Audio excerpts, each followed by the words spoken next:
y bienvenidos a un nuevo relato de terror. En este canal encontrarás historias oscuras, escalofriantes y llenas de misterio que te mantendrán al borde del abismo. Si te gustan las historias de terror, no olvides suscribirte y activar la campanita para no perderte ninguno de nuestros relatos.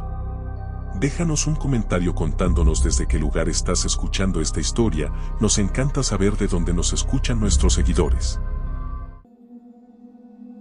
La noche engullía Lisboa con un manto de niebla fina y persistente, de esas que no llegan a ser lluvia pero humedecen el alma, infiltrándose en los huesos y la mente.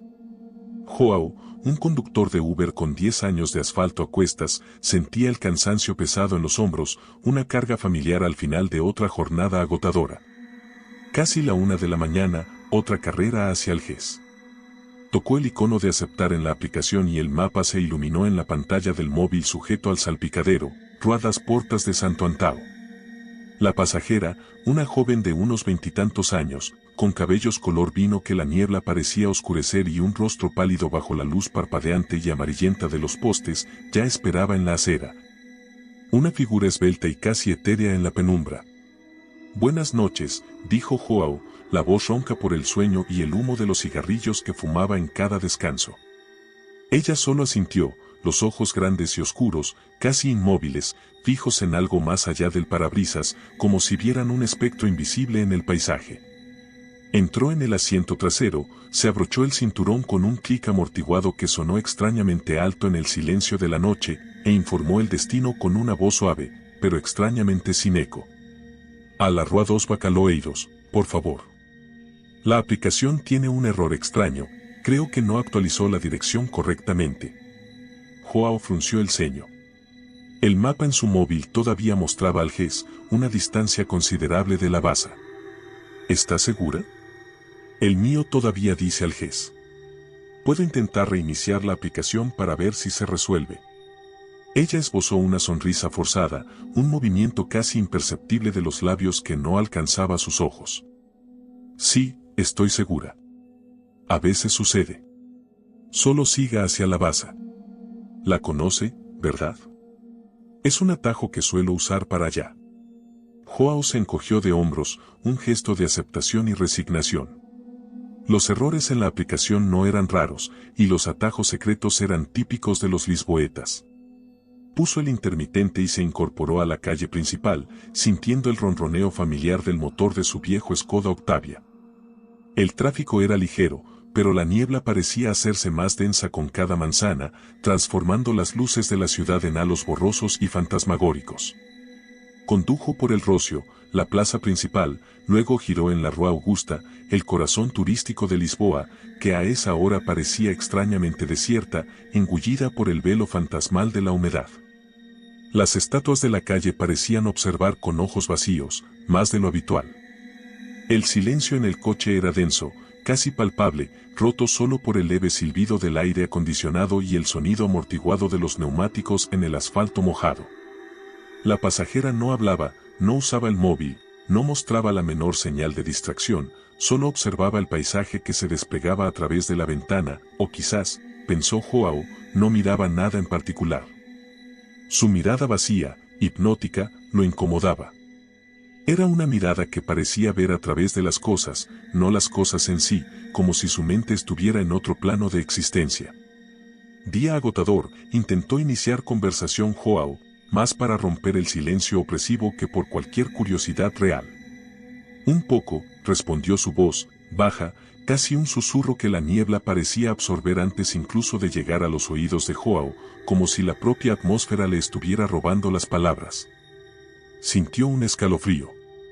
Ese silencio, esa quietud de la mujer, eran más perturbadores que cualquier comportamiento histérico. Algo andaba mal, pero no lograba identificar qué. Quizás era solo el cansancio. Comenzó a sentir una punzada de incomodidad que iba más allá del simple agotamiento físico.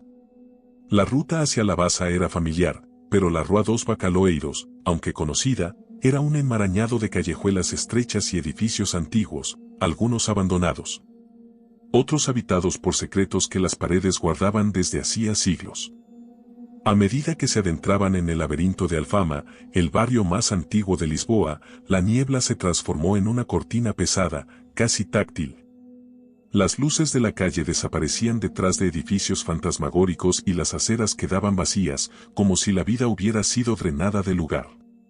Los callejones parecían cerrarse detrás de ellos, impidiendo cualquier retorno. El GPS del móvil empezó a fallar, la señal intermitente, luego una voz robótica y distorsionada anunció pérdida de señal, antes de silenciarse por completo. «¿Estamos llegando, señorita?», preguntó João, la voz un poco más tensa de lo que pretendía, el sudor frío empezando a recorrer su nuca. «Casi», respondió ella, y por primera vez, João sintió que la mirada de ella estaba sobre él, no solo a través del retrovisor, sino como un peso gélido y penetrante en la nuca, una sensación de ser examinado, evaluado. Giró una esquina apretada, el coche casi rozando la pared húmeda y musgosa de un edificio centenario, cuyas ventanas oscuras parecían ojos vacíos. La calle de enfrente era más oscura, más estrecha aún, la acera inexistente. No había alumbrado público, solo la luz tenue de los faros del coche cortando la niebla densa. João frenó bruscamente, el coche chirriando levemente sobre el asfalto húmedo. «Señorita, creo que nos equivocamos de calle. El GPS no funciona, y esta no es la Rua dos Bacaloeiros». Intentó dar la vuelta, pero el espacio era demasiado estrecho, la pared a un lado, un callejón oscuro y húmedo al otro. Intentó la marcha atrás, pero algo invisible parecía retener el coche, las ruedas traseras patinaban en el sitio. El motor tosió, hizo un sonido metálico y se detuvo, sumergiendo el coche en un silencio aterrador, que amplificaba el sonido de su propio corazón latiendo descontroladamente en el pecho. La pasajera soltó una risita baja, un sonido que hizo que los pelos de la nuca de João se erizaran y un escalofrío recorriera su espina dorsal. No era una risa de diversión, sino de un placer maligno, contenido. «No nos equivocamos, conductor. Es por aquí». La voz de ella, ahora más clara, cortó el silencio de la cabina como una cuchilla de hielo, cada palabra una estaca clavada en su coraje.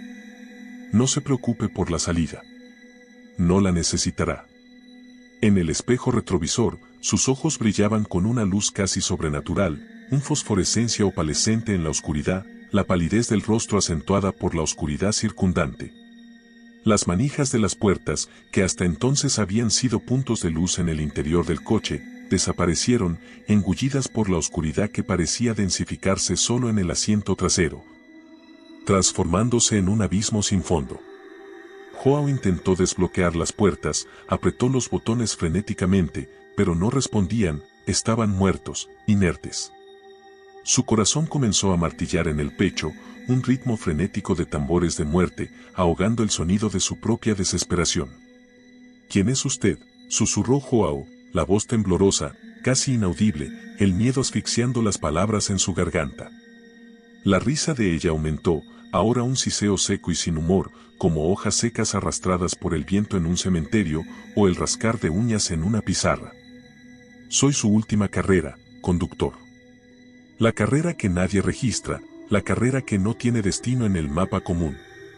La carrera que termina donde todo lo demás se apaga». Un olor dulzón y pútrido, como de flores muertas, tierra húmeda y algo más, algo indescriptible y nauseabundo, comenzó a llenar el coche, asfixiándolo. João sintió el aire pesado, espeso, difícil de respirar, como si la atmósfera se estuviera transformando en un líquido denso. El interior del vehículo comenzó a parecer más pequeño, las ventanas más oscuras, como si la propia oscuridad se estuviera materializando allí dentro, comprimiéndolo. Miró de nuevo al espejo, pero ahora no veía el rostro de la pasajera, no veía el contorno de su cuerpo. Veía solo dos puntos luminosos, como ojos de una criatura abisal, que parecían succionarlo hacia un vacío sin fin, un vórtice de puro terror. El salpicadero del coche parpadeó, las luces disminuyeron hasta apagarse por completo, sumergiendo el interior en una oscuridad absoluta, salvo por los dos puntos de luz infernal en el retrovisor, que ahora parecían más cercanos, más intensos, quemando en su retina. João sintió un toque helado y húmedo en su hombro, una mano que no era humana, huesuda y fina, con uñas largas y afiladas, perforando el tejido de su camisa, la piel debajo erizándose y contorsionándose. El aire se volvió glacial, un frío que quemaba, no como el frío de una noche de invierno, sino como el frío de la muerte, el frío que emanaba de una tumba recién abierta.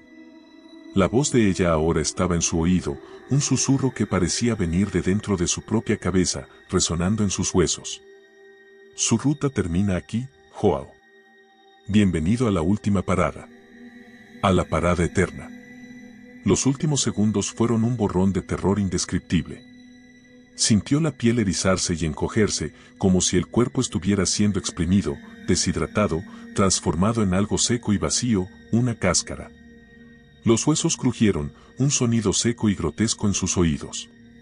Sus ojos se abrieron de terror, fijos en el espejo donde los puntos de luz brillaban, expandiéndose, consumiéndolo todo, antes de que la oscuridad absoluta y helada lo engulliera todo. Un grito silencioso rasgó su garganta, pero no produjo sonido. La conciencia se desvaneció, no hacia el sueño, sino hacia un abismo de desesperación. A la mañana siguiente, un coche Uber negro fue encontrado en la Rua dos Bacaloeiros, en un callejón olvidado que terminaba en un muro sin salida, un callejón tan estrecho que apenas permitía el paso de una persona. El vehículo estaba cubierto por una capa espesa de polvo y telarañas, como si hubiera estado allí durante años, décadas, el óxido empezando a corroer la chapa. Las llaves todavía estaban en el contacto, y el motor estaba frío, helado al tacto, como si nunca hubiera sido encendido. No había señal del conductor, Joao, ni de ningún pasajero. La policía fue llamada por un residente curioso que, al pasar por el callejón, notó el coche que parecía haber aparecido de la nada. Los peritos no encontraron huellas dactilares, ni rastros de forzamiento. La aplicación de Uber en su teléfono, aún conectado a un cargador portátil, registraba la última carrera como cancelada debido a un error de conexión. Pero en el asiento trasero, olvidado en la alfombra, los oficiales encontraron una pequeña horquilla de cabello color vino, que nadie supo explicar cómo llegó allí. Y un leve y casi imperceptible olor a tierra húmeda y flores muertas, mezclado con algo indescriptiblemente metálico, flotaba en el aire del interior del vehículo. Una fragancia que erizaba la piel de cualquiera que se acercara. La ruta alternativa había cobrado su precio, y ahora, la vía, antes un pasaje olvidado, parecía respirar una nueva, gélida y permanente aura de desamparo. Esperando pacientemente la próxima carrera que se aventurara en sus dominios oscuros.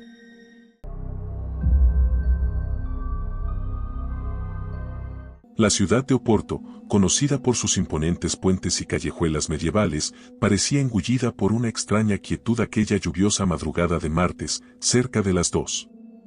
Gonzalo, de 40 y tantos años y una vida dedicada al volante, tanto de taxis como de Ubers, se frotaba los ojos pesados.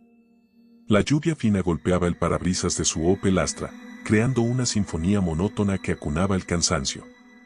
Era la última carrera de la noche, se había prometido a sí mismo.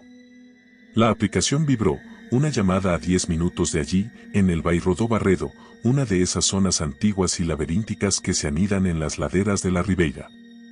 El nombre del pasajero era solo cliente, sin foto, sin valoraciones visibles. Extraño, pero no inédito. Aceptó, la desesperación por unas decenas de euros más superando la extrañeza.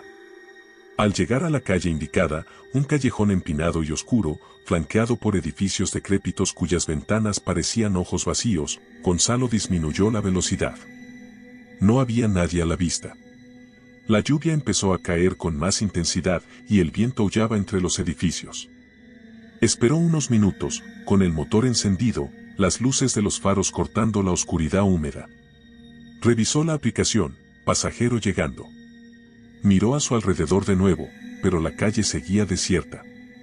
Iba a cancelar la carrera cuando una sensación extraña invadió el coche. El aire dentro de la cabina pareció hacerse más pesado, más frío, a pesar de la calefacción encendida. Un olor peculiar, algo entre moho antiguo y metal oxidado, comenzó a infiltrarse.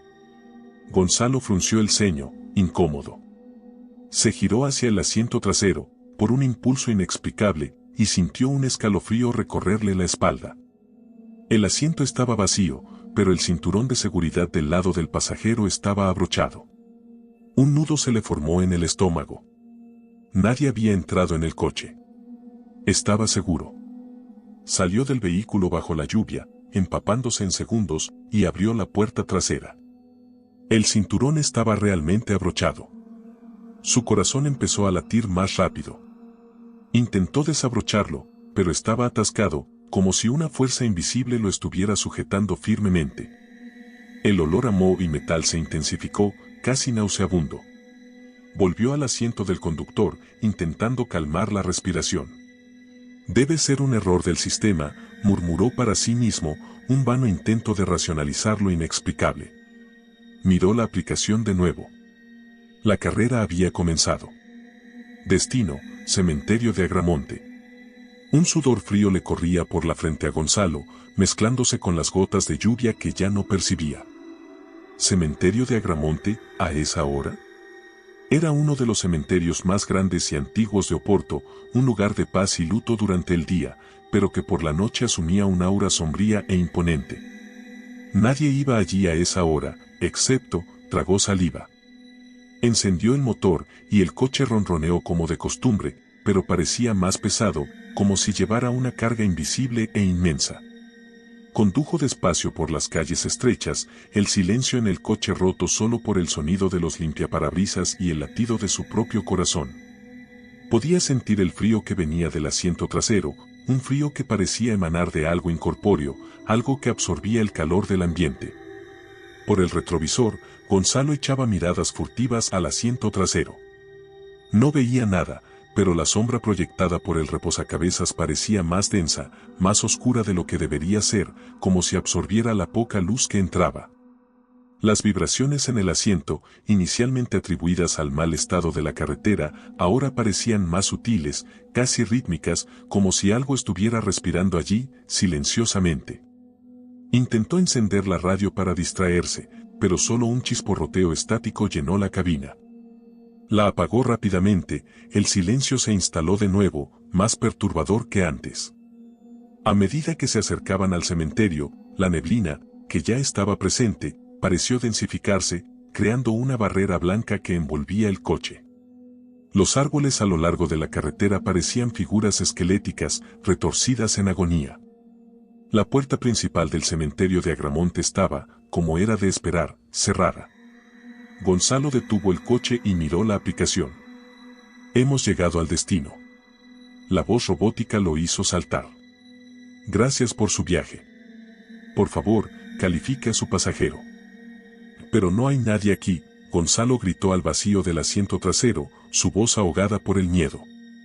La respuesta no llegó en palabras, sino en un escalofrío gélido que recorrió todo su cuerpo, como si garras invisibles lo hubieran abrazado. La manija de la puerta del pasajero del asiento trasero comenzó a temblar, lentamente, luego más rápido, hasta que la puerta se abrió con un crujido arrastrado, revelando la oscuridad impenetrable de la noche y la niebla exterior. Nadie salió. Pero el aire frío que entró en el coche era cortante, trayendo consigo el fuerte olor a tierra mojada, rocío, y el inconfundible aroma de lirios, flores funerarias. Gonzalo estaba paralizado, el cuerpo rígido, los ojos desorbitados, fijos en la puerta abierta. Podía sentir el olor, ahora tan intenso que casi lo asfixiaba. Los pelos de sus brazos y nuca se erizaron, y sintió una presión suave, pero constante, en su nuca, como si algo invisible se estuviera inclinando sobre él, observándolo de cerca. Una voz, o quizás un pensamiento proyectado directamente en su mente, resonó en su cabeza, un susurro seco y frío, sin emoción, pero cargado de una melancolía profunda. Gracias por el viaje, conductor. Ha sido un largo viaje.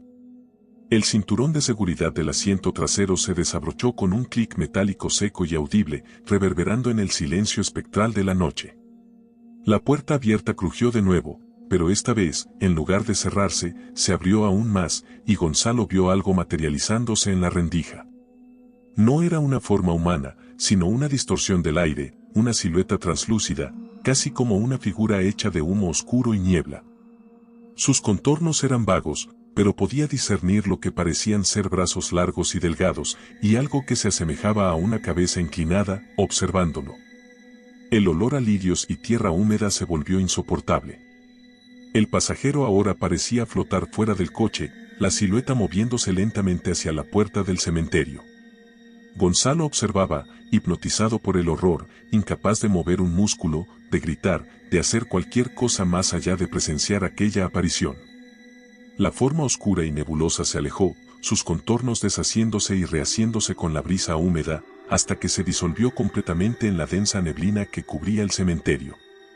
El coche, que antes estaba pesado y gélido, de repente pareció ligero y caliente de nuevo. La puerta trasera se cerró suavemente, por sí sola. El olor nauseabundo a lirios y tierra mojada comenzó a disminuir, reemplazado por el aire fresco y húmedo de la noche. Gonzalo respiró hondo, intentando recuperarse. Temblaba incontrolablemente. Necesitaba ir a casa, necesitaba olvidar aquello, olvidar esa carrera, olvidar al pasajero invisible. Metió la marcha atrás, maniobró para dar la vuelta, el coche respondía normalmente. Echó un último vistazo al retrovisor. El asiento trasero estaba vacío, normal. La puerta estaba cerrada. Todo parecía como antes. Pero cuando miró el salpicadero para comprobar la gasolina, su corazón se detuvo. La pantalla de la aplicación seguía allí, parpadeando.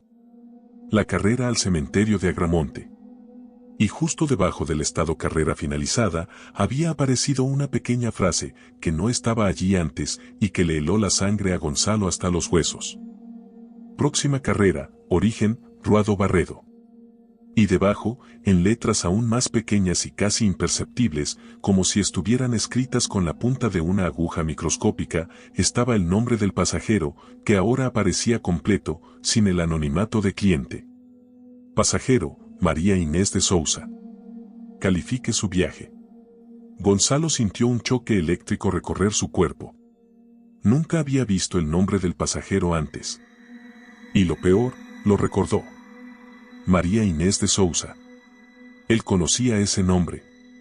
Su abuela contaba historias sobre ella.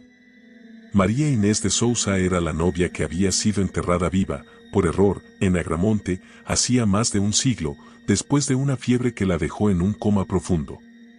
El periódico local, de décadas pasadas, todavía tenía su historia en las páginas de noticias mórbidas. Gonzalo sintió un vértigo. Estaba a punto de conducir de regreso al Ruado Barredo, para recoger a la misma pasajera que acababa de dejar en el cementerio. Y la aplicación no permitía cancelar la carrera. La ruta ya estaba trazada, y la cuenta regresiva para la llegada del coche al Ruado Barredo ya había comenzado. Las calles oscuras de Oporto parecían ahora cerrarse en torno a él, ya no un conductor en una simple carrera, sino una pieza en un juego macabro, sin escapatoria.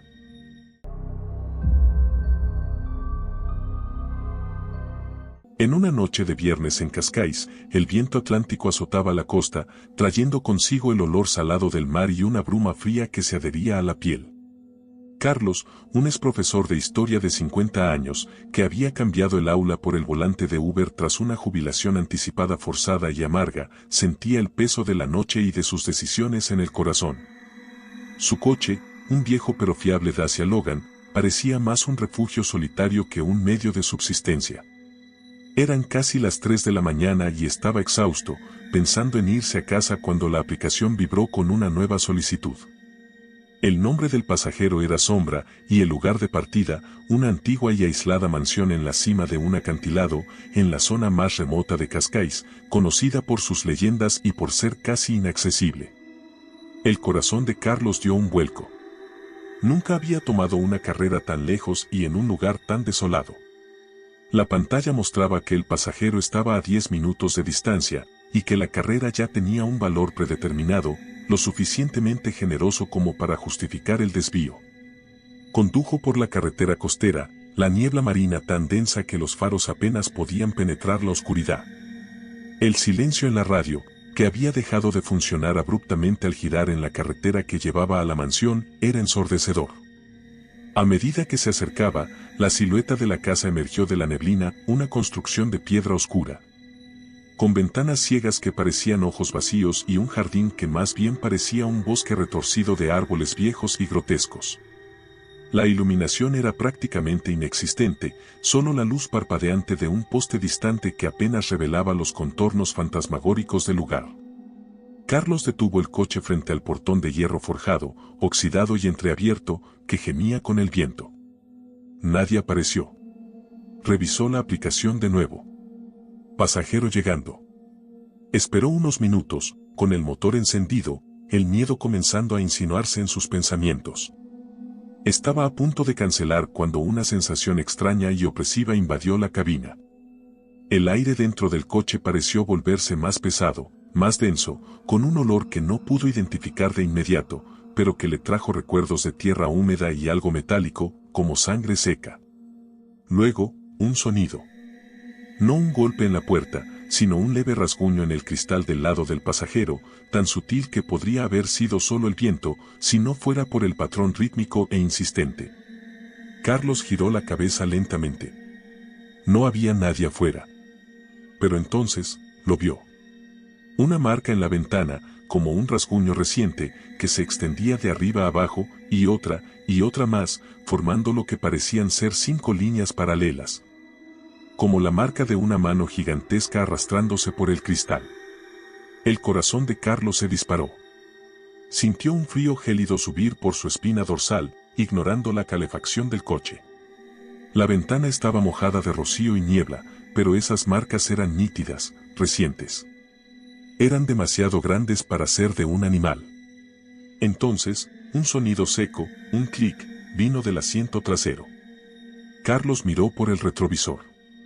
El cinturón de seguridad del lado del pasajero estaba abrochado, como si alguien acabara de sentarse allí. Tragó saliva, la garganta seca como arena. La aplicación se había actualizado, carrera iniciada. Destino, el antiguo sanatorio de San Anna. El antiguo sanatorio de San Anna. El nombre resonó en la mente de Carlos como una campana fúnebre. Un lugar abandonado, envuelto en historias de locura, muerte y sufrimiento, deshabilitado hace años y supuestamente embrujado. Nadie en su sano juicio iría allí a esa hora de la madrugada. Dudó, el volante apretado en sus manos, los nudillos blancos. La racionalidad luchaba contra el terror visceral. Señor, señora, preguntó, la voz temblorosa, dirigida al vacío del asiento trasero.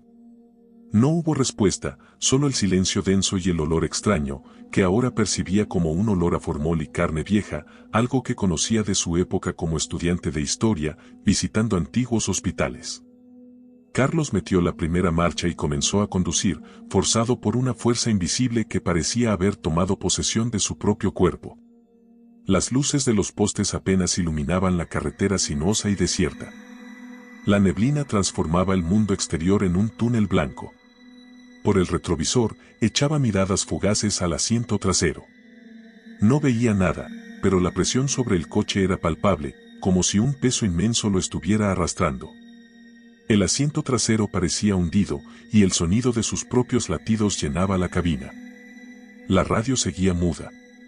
Condujo por un tiempo que pareció una eternidad, pero que en realidad fueron solo unos minutos tensos. Cada curva en la carretera parecía llevarlo más profundo en un abismo de desesperación. El olor a formol y descomposición se intensificaba y un escalofrío constante recorría su espalda. Sentía una presencia gélida en el asiento trasero, casi como si el propio aire se estuviera congelando, a pesar de que la calefacción estaba al máximo. De repente, un sonido. Un silbido bajo y gutural, que parecía venir directamente de dentro de su cabeza. Era casi un gemido, cargado de dolor y tormento. Carlos detuvo el coche abruptamente. ¿Quién está ahí?, gritó, la voz ahogada por el miedo. El silbido cesó. El silencio volvió, aún más pesado. Sintió una presión suave y constante en su nuca, como si algo invisible se estuviera inclinando sobre él, observándolo de cerca. En el espejo retrovisor, las marcas de los arañazos en la ventana del pasajero parecían más oscuras, como si hubieran sido hechas de sangre. El coche comenzó a temblar ligeramente, un temblor que venía del asiento trasero. Era un temblor que no era del motor, sino que parecía ser una vibración de algo vivo, pero que no era humano. Las luces del salpicadero parpadearon, se debilitaron y luego se apagaron, sumergiendo el interior en completa oscuridad, excepto por la tenue luz de los faros que luchaba contra la niebla. La temperatura dentro del coche bajó drásticamente y la respiración de Carlos se condensó en pequeñas nubes en el aire. Sintió el frío atravesar su ropa, penetrando hasta los huesos. Entonces, una voz. No un susurro, sino un eco profundo y resonante que parecía venir de todas las direcciones y de ninguna a la vez. Era una voz distorsionada, ronca, como si viniera de algo que se estaba desintegrando. Usted me trajo a casa. El cinturón de seguridad del asiento trasero se soltó con un clic metálico ruidoso y un golpe suave, como algo pesado cayendo sobre el asiento. Carlos no podía ver nada, la oscuridad era absoluta. Pero el olor, el olor. Se intensificó hasta el punto de hacerlo atragantarse, un hedor pútrido de descomposición que parecía gritar muerte. Sintió un movimiento en el asiento trasero, un arrastre pesado, lento, como si algo se estuviera retorciendo. El coche se balanceó. De repente, las puertas del coche se desatrancaron con un fuerte sonido metálico. Las luces del salpicadero se encendieron de nuevo, parpadeando erráticamente, revelando el interior del coche. El asiento trasero estaba vacío. Pero lo que conmocionó a Carlos, lo que lo hizo gritar de terror absoluto, no fue la ausencia, sino la presencia. En el techo del coche, justo encima del asiento trasero, algo era ahora visible. Marcas profundas de garras, como las de la ventana, pero ahora más oscuras, casi negras, arañaban la tapicería, rasgando la tela. Y del revestimiento del techo, un líquido oscuro y viscoso goteaba lentamente, cayendo sobre el asiento, dejando un rastro brillante y fétido. El olor a formol y podredumbre era tan fuerte que era casi sofocante. La radio, que estaba muda, de repente se encendió, pero no en una emisora. Un sonido estático llenó la cabina, y entonces, una voz, la voz de una mujer, débil y llena de dolor, pero claramente humana, susurró a través de la estática: él no está muerto, él está aquí, ayúdeme. Carlos intentó encender el coche, pero el contacto estaba muerto. El motor no daba señales de vida. Intentó abrir la puerta, pero estaba atascada. Por el retrovisor, donde antes no había nada más que el asiento vacío, ahora Carlos vio algo. La silueta de una mano, translúcida y distorsionada, se formaba lentamente en la superficie del espejo, como si estuviera siendo presionada desde el otro lado. Y entonces, un suspiro frío en su oído, viniendo de detrás del asiento del conductor, tan cerca que Carlos sintió el aliento gélido en su nuca. No puedes dejarme, todavía no. La radio chirrió una vez más, la voz de la mujer convirtiéndose en un grito agudo de desesperación y agonía, antes de ser cortada por un sonido de chasquido, como de huesos rompiéndose. Y entonces, el silencio. Un silencio que se extendió por la cabina, pero que era más aterrador que cualquier sonido, pues significaba que estaba solo. ¿O no? Carlos sintió las mismas marcas de garra, como las que estaban en el techo, pero ahora frías y resbaladizas, rasgando la tapicería de su propio asiento, detrás de él. Una mano invisible y poderosa extendiéndose para agarrarlo, tirando de él hacia atrás. La última llamada apenas estaba comenzando, y él era el pasajero involuntario en un viaje sin retorno.